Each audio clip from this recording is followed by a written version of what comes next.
அப்பையில இருந்து இப்போ நான் தான் சார் கஷ்டப்படுறேன். எங்க வீட்டுல எப்படிலாம் இருக்க மாட்டாங்க. ஜாதி மாதிரி கல்யாணம் பண்ணாம இருக்க வேண்டியதானே? உங்க ஜாதியில பொண்ணு பார்த்து கல்யாணம் பண்ணி தானே? தெரியாம இதை பண்ணிட்டேன். தெரியாம பண்ணிட்டீங்களா? லாரி வரும் தெரியும், நேரில் போய் விடுறது. அப்போ சைக்காட்டிக் பிஹேவியரா இருக்குங்க அது. குழந்தை இறந்த குழந்தையோட முகத்தை கூட பார்க்காம அதுக்கப்புறம் அவங்களோட இது கஞ்சா அடிச்சிருங்க எல்லாம் அந்த ட்ரிங்க்ஸ் அடிச்சிட்டு இருப்பாங்க. வன்மையா கண்டிக்கக்கூடிய ஸ்டேட்மெண்ட்ஸ். ஆண் நண்பர் கூட வந்து அனுப்புவோம் 2 days 3 days 1 month. இப்போ எனக்கு வந்து நான் ஒருத்தவங்க கூட போறேன்னா டிசிஷன் எடுக்கிற அளவுக்கு எனக்கு அறிவு இருக்குன்னு நான் நம்புறேன். அவங்க வீட்டில் தான் நான் இருக்கேன். அவங்க வீட்டிலே கூச்ச நச்சமே இல்லாம உட்காந்துக்கிறீங்க. ஏன்டா கல்யாணம் பண்றங்கிற ஒரு ஸ்டேஜ் வரை கொண்டு போயிரும் சார் எனக்கு. என்ன தைரியத்துல நீங்க இதெல்லாம் பண்ணிட்டீங்கன்னு எனக்கு புரியல. ஒரு தரப்புல பர்சனல் ஸ்பேஸ் வேணும் கணவன் மனைவிக்கு இடையேன்னு சொல்லக்கூடியவங்க, இன்னொரு பக்கத்துல பர்சனல் ஸ்பேஸ் கணவன் மனைவிக்குள்ள வேண்டாம் என சொல்பவங்க. என்ன ரீசன்னால பர்சனல் ஸ்பேஸ் வேணும் அப்படின்னு நினைக்கிறீங்க? எனக்கு எல்லாத்தையுமே ஒரு கண்டிஷன் போடுவாங்க சார். சாப்பிட்ற முதற்கொண்டு, நான் போற ட்ரெஸ்ல முதற்கொண்டு அவருக்கு என்ன பிடிச்சிருக்கோ அதை சார் நான் சாப்பிடணும். எனக்கு என்ன பிடிச்சிருக்குன்னு அவர் கேட்க மாட்டாரு. ட்ரெஸ்ல வந்து எனக்கு சாரி கட்ட கம்ஃபர்டபுளா இருக்கும் சார். அவர் நீ சாரி கட்டிட்டு போகாத, சுடிதாரே போடு அப்படிம்பாரு. ஆனா அந்த சுடிதாரை எடுக்கிறத முதற்கொண்டு அவர்கிட்ட தான் கட்டிட்டு இருக்கணும். அவ்வளவு குடும்பம் பண்றானா அவன்? ஒரு இடத்துக்கு போறதா இருந்தா கூட அவர்கிட்ட கேட்கணும். கேட்காம போயிட்டேன் அப்படின்னா ஒரு 100 டைம் கால் பண்ணுவார் சார். நான் பிளாக் லிஸ்ட்ல போற வரைக்கும் கால் பண்ணுவாரு.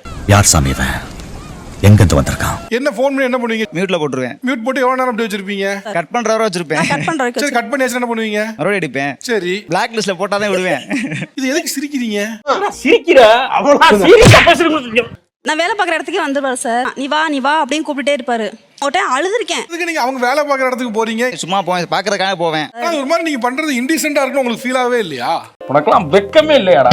இப்போ நீங்களும் கொரியர்ல இருக்கீங்க, அவங்களும் கொரியர்ல தான் இருக்காங்க. இப்போ நீங்க கால் பண்ணா அவங்களுக்கு தொந்தரவா இருக்குன்னு தெரியும். இப்படி கால் பண்ணி மியூட்ல போட்டு சும்மா வச்சா மத்தவங்களுக்கு கால் பண்ண முடியாது, இல்ல மத்தவங்க யாராவது கால் பண்ணா கால் வெயிட்டிங்ல இருக்குன்னு தெரியும். இவ்வளவும் தெரிஞ்சு நான் அப்படி பண்ணுவேன்னா அப்ப சைக்காட்டிக் பிஹேவியரா இருக்குங்க அது.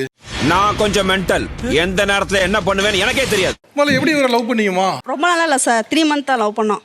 அவங்க வேற கம்யூனிட்டி, நான் வேற கம்யூனிட்டி. என் வீட்டு பெண்கள் எல்லாருமே வேலைக்கு போக மாட்டாங்க, வீட்டில தான் இருப்பாங்க. அவங்க வீட்டு பெண்கள்லாம் அவங்க ஜாதிங்கிறாப்லையா? லவ் பண்ணி கல்யாணம் பண்ணும்போது ஏன் இவ்வளவு டிஃபரன்ஸ் ஒப்பீனியன் வருது? ட்ரெஸ் போடுறதுல, சாப்பாடு இதெல்லாம் இவ்வளவு டிஃபரன்ஸ் வருது? எனக்கு பிடிச்ச மாதிரி இருக்கணும், அது வேற ஒன்றும் இல்லை. இனஃப்டா அடிச்சிடு. லவ் பண்ணும்போது நீங்க 2 பேரும் வேற ஜாதின்னு தெரியும். திருமணம் ஆன பின்னால இதுல எங்க இருந்து ஜாதி வருதுன்னு கேக்குறாங்க. எங்க ஆளுங்கலாம் அப்படி பண்ண மாட்டாங்க, உங்க ஆளு தான் இந்த மாதிரி பண்றாங்க. எங்க வீட்டுல எப்படிலாம் இருக்க மாட்டாங்க. அப்ப ஜாதி மாதிரி கல்யாணம் பண்ணாம இருக்க வேண்டியதானே? உங்க ஜாதியில பொண்ணு பார்த்து கல்யாணம் பண்ணி தானே? தெரியாம இதை பண்ணிட்டேன். தெரியாம பண்ணிட்டீங்களா? அறிவு இருக்கு அவனுக்கு. பொறுக்கி புறம்போக்கு. எங்க அப்பா அம்மா வீட்டில தான் இருக்கேன். அதாவது எங்க அப்பா அம்மா தனியா எங்களுக்கு வீடு கட்டி கொடுத்துட்டாங்க. அவங்க வீட்டுல இருந்து இன்னும் எதுவுமே எங்களுக்கு செய்யல. நாங்க அதை கேட்கவும் கிடையாது. எங்க அப்பா அம்மா வீட்டுக்கு போக விட மாட்டார் சார். என் பிள்ளைங்கள உன் வீட்டுல போய் என் பிள்ளைய விடுற, உங்களை மாதிரியே கொண்டு வரலான்னு பாக்குறேன். நிறைய வார்த்தை, அதாவது ஒவ்வொரு வார்த்தையும் ஏன்டா கல்யாணம் பண்றங்கிற ஒரு ஸ்டேஜ் வரை கொண்டு போயிரும் சார் எனக்கு. வன்மையா கண்டிக்கக்கூடிய ஸ்டேட்மெண்ட்ஸ். நீ எல்லாம் ஏன்டா உசுரா இருக்கா? இதெல்லாம் ஒரு போப்பாடா? நான் வன்மையா கண்டிக்கக்கூடிய நான் பேசுவேன். அவங்க சொந்த வீடு கட்டி வச்சு அவங்க வீட்டில் தான் நான் இருக்கேன்.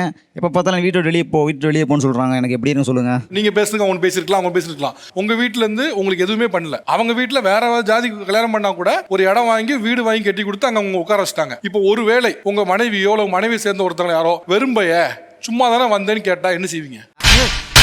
நீ கேட்ட ஒவ்வொரு கேள்வி என்ன செருப்பால் அடிச்ச மாதிரி இருக்குடா. உங்க ஆளுங்கிட்ட இருந்து எதுவுமே வரல, 10 பைசா வரல, கல்யாணத்துக்கு சீர்ல எதுவுமே வரல. அப்பவே நமக்கு மீசையை மிரிக்கிட்டு இவ்வளவு வீரம் வருது. அப்ப எல்லாம் செஞ்சிருந்தா நமக்கு என்ன ஆட்டம் ஆடிட்டு போனோமே. ஐயோ, எந்த ட்ரெண்ட்ல பேசினாலும் எந்த ரூட்ல போனாலும் விடவே மாட்டேங்கிறானே. நான் என்ன பண்ணுவேன்? நான் உழைக்கிறேன், நான் சாப்பிட்றேன். இவங்க அப்பா சொல்லியிருக்காரு, உனைய மாதிரி அந்த பிள்ளையும் பேக் போட்டு தெரியுது, என்னைய பாக்குறாங்க அசிங்கம் நினைக்க மாட்டாங்க. அவங்க அப்பா கவர்மெண்ட் ஜாப் சார். ஆனா எனக்கு என்னன்னா இவ்வளவு வெட்டி வீராப்பு இவ்வளவு பேசுறீங்க. அவங்க கட்டி கொடுத்த வீடு தானே. இப்ப நீங்க உண்மையில வீரமான ஆளு என்ன பண்ணிருக்கணும்? ஆளுங்க கட்டின வீட்டுல நான் எப்படி இருக்கிறதுன்னு பேருக்கணுமா இல்லையா? அவங்க வீட்டுல கூச்ச நச்சமே இல்லாம உட்காந்துக்கிறீங்க, அவங்க வீட்டுல இவ்வளவு மோசமா பேசுறீங்க. இதுக்காக நான் வெக்கப்பட மாட்டேன், வேதனைப்பட மாட்டேன், துக்கப்பட மாட்டேன், துயரப்பட மாட்டேன்டா. அவங்க அப்பா வீடு கட்டியிருக்காரு சார். ஒரு வீடு யாருக்குன்னு கேட்டா அவங்க அண்ணனுக்கு. அப்ப நீ யாரு?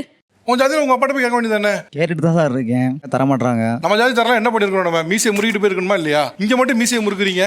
எப்படிடா தப்பிக்க போற? சரி, இப்போ உங்க குழந்தைங்க இருக்காங்கல்ல, அவங்க உங்க ஆளுங்களா அவங்க ஆளுங்களா? பெரிய பொண்ணு வந்து அவங்க அக்கா மாதிரி இருக்கும் சொல்லிட்டு அது வந்து எங்க கம்யூனிட்டி ஆட்கள் அப்படியே உரிச்சு வச்சிருக்கு. சின்ன பொண்ணு வந்து எங்க அப்பா மாதிரி இருக்கு அப்படி சொல்லிட்டு ஒரு சின்ன ஒரு அழுதா கூட உங்க ஆளுக்க மாதிரியே இருக்கு பாரு. நீ எல்லாம் மனசாட்சி இல்லாதவன்டா. எனக்கு தெரியும் கடைசியில இங்கதான் வந்து நிப்பீங்கன்னு தெரியும். இப்போ உங்க குழந்தைங்கள 2 குழந்தைங்கள ஒரு குழந்தை உங்கள மாதிரி இருந்தா அது வந்து உங்க ஜாதி, அவங்கள மாதிரி இருந்தா அவங்க ஜாதியா? இவ்வளவு அப்பட்டமான ஆணவமான ஜாதி வேறையை நான் முதல் தடவை பாக்குறேன். வெக்கம் கெட்டவன, மானம் கெட்டவன. நான் உண்மையிலே பார்த்த உச்சபட்ச ஜாதி வேறையில இது ஒண்ணு. நீங்க மாற வேண்டிய விஷயம் 1 2 இல்ல, தயவு செஞ்சு நிறைய இருக்கு. தயவு செஞ்சு இதோட மாறிடுங்க. ஓகே. ஓகேன்னு மெல்ல சொல்ற. பர்சனல் ஸ்பேஸ் இல்ல, அதனால இந்த பிரச்சனை சந்தித்தேன், ஆனால் சந்தித்து கொண்டு இருக்கிறேன். என்ன எதுவுமே வேண்டான்றாரு. எது கேட்டாலும் இது வேண்டாம், இது பண்ணாதே அப்படின்றாரு. 8 மணிக்கு மேலே ஒரு ஷாப்பிங் போகணுன்னு சொன்னால் கூட வேண்டான்றாரு. சுடிதார் அந்த மாதிரி டாப் எதனா போடணுன்னா அது வேண்டாம், சாரி கட்டணும் அப்படின்னு. நீங்க பிரதரா பூமரா? பூமர் மாதிரி பேசுறீங்க. இது கஞ்சா அடிச்சிருங்க எல்லாம் அந்த இதுல லைன்ல இருப்பானுங்க. நம்ம போறவங்களை வந்து மடக்கி விட்டுருவானுங்க. மடக்கி ஏதாச்சும் பறிக்கிறது. அதனால தான் வந்து சரி வேணாம். ஏன்னா எங்கள் கிராமத்தில் வந்து 6 மணிக்கு மேலே அலோட் பண்ண மாட்டாங்க, யாரும் வெளியே போக மாட்டோம். என்னடி சொல்ற? கிராமத்துல இன்னுமா? எந்த ஊர்மா நீங்க? பொன்னேரினா? ஊர் கட்டுப்பாடா? அப்படின்னு இல்லை, லேடிஸ் யாரும் அவ்வளோ போக மாட்டாங்க, ட்ரிங்க்ஸ் அடிச்சிட்டு இருப்பாங்க. அதை தான் சார் நானும் சொல்றேன். உங்க கூட தானே வராங்க? பயப்படுறியா குமார்? ஃபேமிலியா பெங்களூர் கூட்டாலும் போக மாட்டீங்க, படத்துக்கு போனாலும் படத்துக்கு கூட்டு போக மாட்டீங்க, எங்க தனியா போனாலும் ரெட்டில் தட்டி போக முடியாங்க. என்னதான் பண்ணுவாங்க அவங்க பர்சனல் ஸ்பேஸ்ல? ஓகே, அவங்களுக்கு சுடிதார் போடணுங்க தான் அவ்வளவு பெரிய ஆசைங்கிறாங்க. விவசாயம் பண்ற இடத்துலயும் சுடிதார் போட்டு தான் விவசாயம் பண்ணுவேன் அப்படின்றாங்க. எப்படி சார் பண்ண முடியும்? பேண்ட் போட்டா மடிச்சிட முடியாதா? இல்ல பண்ண முடியாது சார். அவங்க பைத்தியம் மாதிரி பேசுறாங்க. அது வந்து என்ன சொல்லுவாருன்னா, இப்போ இங்கேருந்து போகிறதுக்கு அது அமௌண்ட் ஆகும், அதனால கூட்டு போக முடியாது அப்படின்னு அவர் கூட்டிட்டு போனதே இல்லை. உடனே நீங்க மூக்குல காத்தறீங்க மாமா. பெரும்பாலும் பாத்தீங்கன்னா கிராமத்துல வளரக்கூடிய பெண்கள் நிறைய பேர் வீட்டுல என்ன பண்ணுவாங்கன்னா, நீ எங்கேயும் வெளியே போக வேண்டாம், தங்கச்சியை பாத்துக்கன்னு மோஸ்ட்லி இருந்துருவாங்க. இன்னும் என்ன சொல்லுவாங்கன்னா, நீ கல்யாணம் உன் புருஷன் கூட என்ன வேணா பண்ணிக்க, கல்யாணத்துக்கு அப்புறம் இதெல்லாம் பண்ண போறோம், இதெல்லாம் செய்ய போறோம்னு ஆசை ஏக்கத்தோட இருப்பாங்க. ஆனா திருமணமான பின்னாலையும் திருப்பி அதே 4 செவரு அதே ஏரியாக்குள்ள 4 தெருக்குள்ளேங்கப்போ அவங்களால அந்த ரியாலிட்டியை ஏத்துக்க முடியல. கரெக்ட் மாமா, அவ்வளவுதானே. இதான் நடந்துது. இப்ப நீங்க யோசிச்சு பார்க்கும்போது நீங்க ரொம்ப சிரிச்சுக்கிட்டு இவ்வளவுதாங்க இருக்கீங்க தான் போனேன்னு சொன்னீங்க, அவங்க அழுதாங்க. பார்க்குறவங்களுக்கு கூட இதுக்கு எதுக்கு அழுகணும்னு தோணும். ஆனா கிடைக்காதவங்களுக்கு தான் அந்த பொருளோட வேல்யூ என்னன்னு தெரியும். கரெக்ட், நியாயமான பேச்சுப்பா. வேற என்ன பர்சனல் ஸ்பேஸ் வேணும்? இது ஒண்ணு, வேற என்ன சொல்லுங்க? மூச்சு முட்டுது சார். அதனால ஏதாவது ஒரு வெக்கேஷன் அந்த மாதிரி போகலாம் அப்படின்னா ஒரு ஃப்ரெண்ட்ஸ் கூட ஸ்கெடியூல் பண்ணுவோம். அந்த மாதிரி ஸ்கெடியூல் பண்றப்ப நீ எங்க போற, உன் லொகேஷனை ஷேர் பண்ணு, யாரெல்லாம் உன் கூட வர அவங்க நம்பரை ஷேர் பண்ணிடு. லொகேஷன் ஷேர் பண்ணணும், நான் எங்க இருக்கேன் எல்லாமே தெரிஞ்சுக்கணும். குண்டு பைப்ல எப்படி கோர்த்து விடுது பாரு. நான் என்ன ட்ரெஸ் போட போறேன், நீ எப்படி போடுவ, ஸ்லீவ்லெஸ் போடாத, போட்டேன்னா நீ எப்படி பிஹேவ் பண்ணுவேன்னு உனக்கு தெரியாது. தயவு செஞ்சு தப்பா புரிஞ்சுக்காதீங்க. நீ தப்பானவன் இல்ல நீ தப்பானவன் தான். அவங்க வெக்கேஷன் கூட்டு போனாங்க, வெக்கேஷன் போலான்னு பிளான் பண்றது மட்டும் தான் சார் அவரு. அது போக அவருக்கு பிரஷ் எடுத்து வைக்கிறது, ட்ரெஸ் எடுத்து வைக்கிறது எல்லாமே நான் தான் பார்க்கணும். இதுல கார் சிக் ஏதாவது இருக்கு, வாமிட் வருது அப்படின்னா, வாமிட் வருதுலாம் என்கிட்ட சொல்லக்கூடாது. ஏன்னா என்னால வெக்கேஷன் போறது மூடே போயிடும். வாமிட் வந்தது கூட முழுங்கிடணும் சார் நம்ம. கர்ம கர்மா. எதுக்கு லைவ் லொகேஷன்லாம் கேட்குறேன்? லைவ் லொகேஷன் வந்து சேஃப்டி பர்பஸ் தான் சார். அவங்க எங்கே இருக்காங்க, எங்கே போகிறாங்க வராங்க, நான் அப்பப்போ நான் அப்டேட் பண்ணிட்டே இருப்பேன்ல. நான் என் ஒய்ஃபை நான் பொறுப்பாக பார்த்துக்கணும். நீங்க போகும்போது லைவ் லொகேஷன் அனுப்பிடுவீங்களோ? கேட்பேன் சார், ஆனால் கொடுக்க மாட்டாங்க. அதெல்லாம் கொடுக்க முடியாது. நீ 1000 கேள்வி கேட்பேன். தனியாக போகிறப்ப அனுப்ப மாட்டேன் சார், ஃப்ரெண்ட்ஸோட வெக்கேஷன் போகிறப்ப அனுப்பிச்சிருப்பேன். அவங்க போகும்போது கேட்குறீங்க நீங்க? அண்ணே ரூல்ஸ் மட்டும் தான் போடுவார், அவர் ஃபாலோ பண்ண மாட்டாரு. சார் ஒரு பைக் வாங்கி கொடுத்தாரு சார். அந்த பைக்கை ஓட்ட விடணும்ல சார். வீட்டுல இருந்து முக்கு கடை வரைக்கும் தான் நீ போய் வந்து வண்டி நிப்பாட்டிடணும். அதுக்கு மேல நீ வண்டி எடுத்துட்டு எங்கேயும் போக கூடாது. ஆமா, உனக்கு தான் 3 தெருவு கொடுத்துருக்கல. கொடுத்துருக்கா? எனக்கு சரியா புரியல, கொஞ்சம் புரியுற மாதிரி சொல்லு ப்ளீஸ். உங்களுக்கே தெரியும், கேர்ள்ஸ் வந்து லாரி வரும் தெரியும், நேரில் போய் விடுறது, இல்ல லெஃப்ட் இண்டிகேட்டர் போட்டு ரைட்ல போறது, இந்த மாதிரி சேட்டெல்லாம் பண்ணுவாங்க. இது ரொம்ப நாளா இந்த இன்டர்நெட்ல மீமா போயிட்டு இருக்க ஒண்ணுதான். நம்ம கைகளுக்கு வண்டி வந்தது எப்போ வந்துருச்சு, அவங்க கைகளுக்கு வண்டி வந்தது இப்பதான் வந்திருக்கு. நீ வண்டி வாங்கின உடனே நீங்களும் சரியாலாம் ஓட்டல. ரேஸ் ஓட்ட கூட எத்தனையோ பேர் நான் சொல்லுவேன். அவங்க யார் பெண் தானே, அவங்க அப்படி ஓட்டுறாங்க.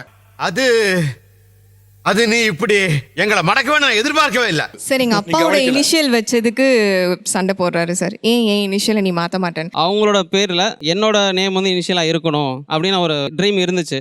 ஓ அப்படியா விஷயம்? ஒரு நிமிஷம், நீங்க உங்க பேருக்கு ஒய்ஃப் பேர் போடுறீங்களா? அதான் நான் கேட்கணும்னு நினைச்சேன். நான் வந்து என்னைக்காவது என் பேரை நீ வச்சுக்க அப்படின்னு சொல்லிட்டு அவங்க கேட்டதில்ல சார். எனக்கு புரியல. நம்மளே மாத்த ரெடியா இல்ல, நம்ம அவங்கள போய் டார்ச்சர் பண்ணி மாத்த சொல்றோமே. சொல்லி ரொம்ப இன்சல்ட்டிங்கா பேசுறான். சில ஃபேஸ்க்கு அவ்வளவுதான் மதிப்பு. இந்த மாதிரி பண்ணி எனக்கு ஒரு டைம்ல என்னாச்சு, ரொம்ப பிபி ஷூட்டப் ஆயிடுச்சு சார். ஷூட்டப் ஆகி எனக்கு மிஸ்கரேஜ் ஆயிடுச்சு சார் 8th மந்த்ல. சார் என்ன பேபியை வந்து பார்க்க கூடாதுன்னு சொல்லிட்டாங்க ஆக்சுவலி. அதனால அந்த ட்ராமாவை நான் கிராஸ் பண்ணி வரதுக்கு எனக்கு ரொம்ப கஷ்டமாச்சு சார். அப்ப இதுக்கப்புறம் அட்லீஸ்ட் நம்ம பர்சனல் ஸ்பேஸ் எடுத்து தான் ஆகணும். அப்படி எடுத்தாதான் இதுக்கு மேல லாஸ் ஆகிறதுக்கு எதுவுமே இல்ல.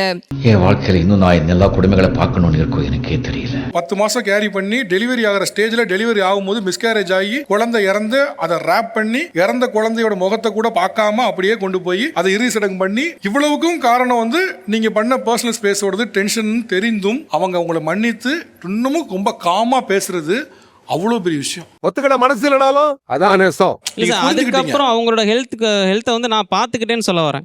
இல்ல பாத்துக்கிட்டது ஓகே, பட் இவ்வளவு தூரத்துக்கு அப்புறம் இருந்திருக்குல்ல. இப்ப இவங்க இருந்த மாதிரி அப்ப இருந்திருந்தாங்கன்னா we could have saved our baby sir. At least இது வரைக்கும் யாராவது அப்படி பண்ணாம இருந்தீங்கன்னா கொஞ்சம் பர்சனல் ஸ்பேஸ் கொடுத்தா இந்த மாதிரி ஒரு லாஸ் வந்து நடக்காது. இப்போ அவங்க பண்ற வேலையை பார்த்து என் பையன் பண்றான் சார். ஸோ அப்போ நெக்ஸ்ட் ஜென்ரேஷனும் அதை பண்ண ஆரம்பிக்கிறாங்க. ஃபியூச்சர் ஜென்ரேஷனும் கொஞ்சம் கொஞ்சம் மாறுவாங்க சார். அந்த சேஞ்ச் எல்லாருமே கொண்டு வந்தா ஒரு கிராஜுவல் சேஞ்ச் சொசைட்டில வந்து கண்டிப்பா வரும் சார். எந்த லாஸ் இருக்காது. கரெக்ட். ரொம்ப கரெக்டா சொன்னப்பா.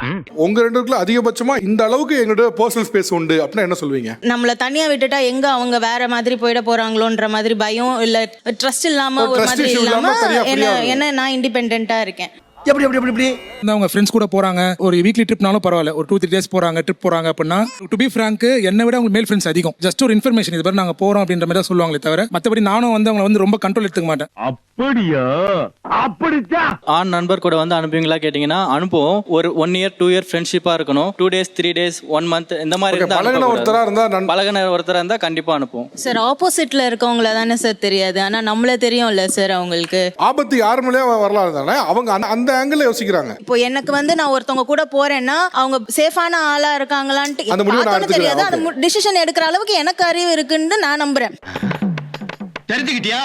ஒரு ஹஸ்பண்ட் அண்ட் ஒய்ஃப் ரிலேஷன்ஷிப் எடுத்தோம்னா பர்சனல் ஸ்பேஸ் வந்து 200% அவசியம். ஒரு 4 செவத்துல 2 பேரும் ஒன்னா இருக்காங்கவே எல்லாத்துலயுமே வந்து ஒன்னா ஷேர் பண்ணு நினைச்சோம்னா இட் வில் நாட் எக்ஸிஸ்ட். அது கண்டிப்பா ஒரு நாளும் சாத்தியமே படாது. தெரிஞ்சுக்க புரிஞ்சுக்க கரெக்டா இருந்தா புரட்டா கரெக்டா. லைக் பண்ணுங்க, ஷேர் பண்ணுங்க, சப்ஸ்கிரைப் பண்ணுங்க.